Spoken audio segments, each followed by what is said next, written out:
الله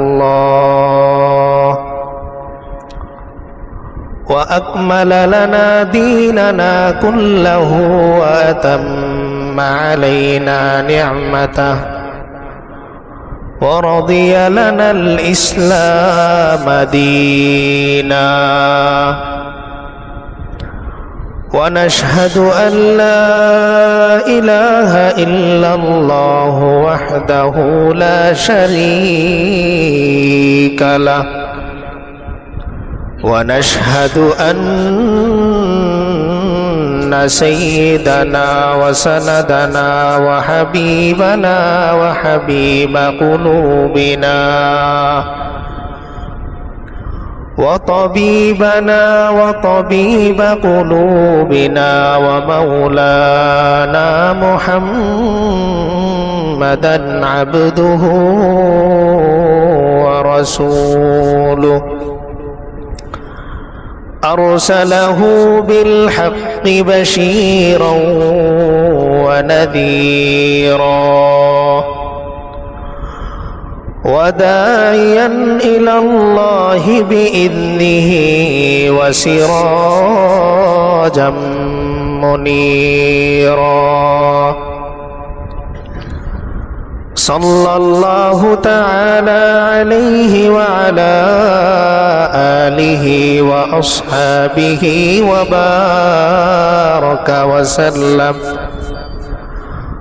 وبارك وسلم تسليما كثيرا كثيرا. أما بعد فأعوذ بالله من الشيطان الرجيم. بسم الله الرحمن الرحيم. ادع إلى سبيل ربك بالحكمة والموعظة الحسنة وجادلهم بالتي هي أحسن إن ربك هو أعلم بمن ضل عن سبيله وهو أعلم بالمهتدين.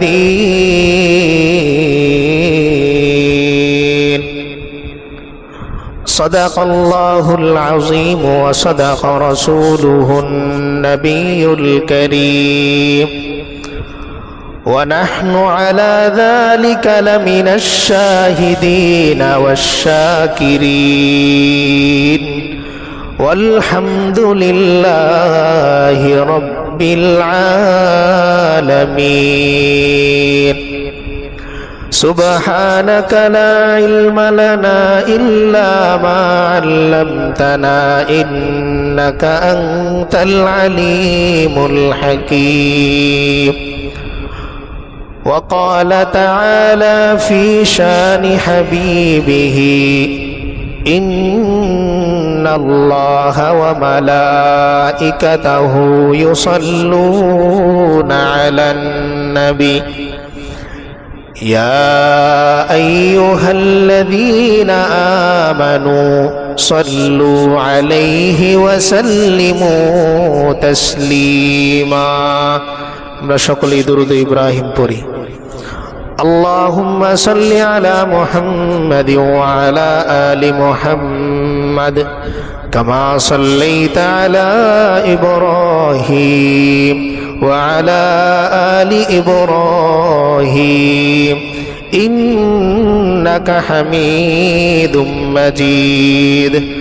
اللهم بارك على محمد وعلى آل محمد كما باركت على إبراهيم وعلى آل إبراهيم إنك حميد مجيد. الحمد لله. মহান আল্লাহ তাআলার দরবারে লাখো কোটি শুকরিয়া যে মহান আল্লাহ রাব্বুল আলামিন আমাদেরকে আজকের এই দিন পর্যন্ত হায়াত দান করেছেন এবং জুমার নামাজ আদায় করার লক্ষ্যে মসজিদে এসে বসার, কিছু দিনই নসিহত শোনার বলার তৌফিক দান করেছেন। এজন্য আমরা সকলেই আমাদের মালিকের দরবারে দিল থেকে কালিমাতুশ শুকর আদায় করি, বলি আলহামদুলিল্লাহ।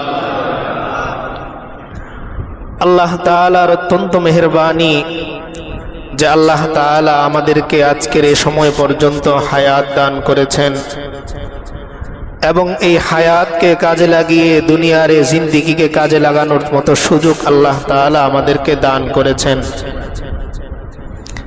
একদিকে যেরকম আমরা নিজেরা আল্লাহকে মানব, আল্লাহর আদেশ মানব, নিষেধগুলো মানব, ঠিক তেমনি একজন মুসলমান হিসেবে এই জিম্মেদারি আমাদের সকলের যে আমি যতটুকু শুনলাম, আমি যতটুকু মানলাম, আমার শোনা এবং আমার মানা এটা অন্যের কাছে পৌঁছে দিতে হবে।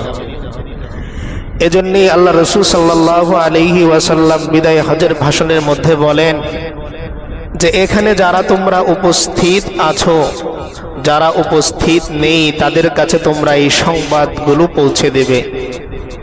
অন্য এক হাদিসে আল্লাহ রাসূল সাল্লাল্লাহু আলাইহি ওয়াসাল্লাম ইরশাদ করেন, আলা ওয়া কুল্লুকুম রাইন ওয়া কুল্লুকুম মাসউলুন আন রাইয়াতিহি। আল্লাহর রাসূল সাল্লাল্লাহু আলাইহি ওয়াসাল্লাম তার উম্মতদেরকে উদ্দেশ্য করে বলেন, ও আমার উম্মত, আমি হলাম সর্বশেষ নবী, আখিরি নবী। আমার পরবর্তীতে পৃথিবীতে আর কোনো নবী আগমন করবে না। কিন্তু এই নবুয়তের জিম্মাদারি একদিকে যেরকম জামানার উলামায়ে কেরামের প্রতি আপতিত হচ্ছে, ঠিক তেমনি আমার উম্মতের প্রতিটা উম্মতের উপরেই দায়িত্ব হচ্ছে। তারা প্রত্যেকটা পরিবারের জন্য নিজেরা অভিভাবক হয়ে যাবে।